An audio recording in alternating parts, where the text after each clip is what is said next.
புத்தாண்டையொட்டி கடலூரில் இருமாநில எல்லையான ஆல்பேட்டையில் தீவிர வாகன தணிக்கையில் ஈடுபட்டுள்ள போலீசார் சட்டவிரோதமாக கொண்டு செல்லப்படும் மது பாட்டில்களை பறிமுதல் செய்து அதனை அழித்து வருகின்றனர். விவரங்களை செய்தியாளர் பாரிவல்லல் வழங்க நாம் கேட்கலாம். பாரிவல்லல், கூடுதல் விவரங்கள். ஆங்கில புத்தாண்டு நாளை கொண்டாட இருக்கக்கூடிய நிலையில பாத்தீங்கன்னா, நமது தமிழகத்தை பொறுத்தவரையும் கடலூர் மாவட்ட எல்லையான புதுவையிலிருந்து மதுபானங்கள் கடத்தப்படுவதா ஒரு நேரத்தில் புத்தாண்டு நேரத்தில் அதிகமாக கடத்தப்படுவதா காவல்துறைக்கு தகவல் வருது.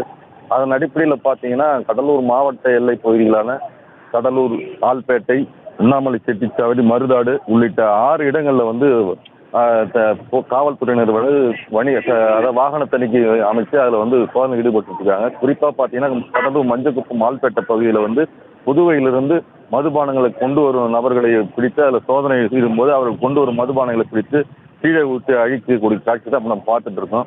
அது மட்டும் இல்லாமல் அங்கிருந்து சட்டவிரோதமாக வேறு ஏதேனும் அசம்பாவிதங்கள் இந்த பகுதியில் நடத்திட்டு திரும்ப குற்றவாளிகள் தப்பிக்காத வகையில் இந்த சோதனையானது தற்சமயம் கடலூர் புதுநகர் ஆய்வாளர் தலைமையில் இந்த சோதனையானது நடைபெற்று இருக்கு.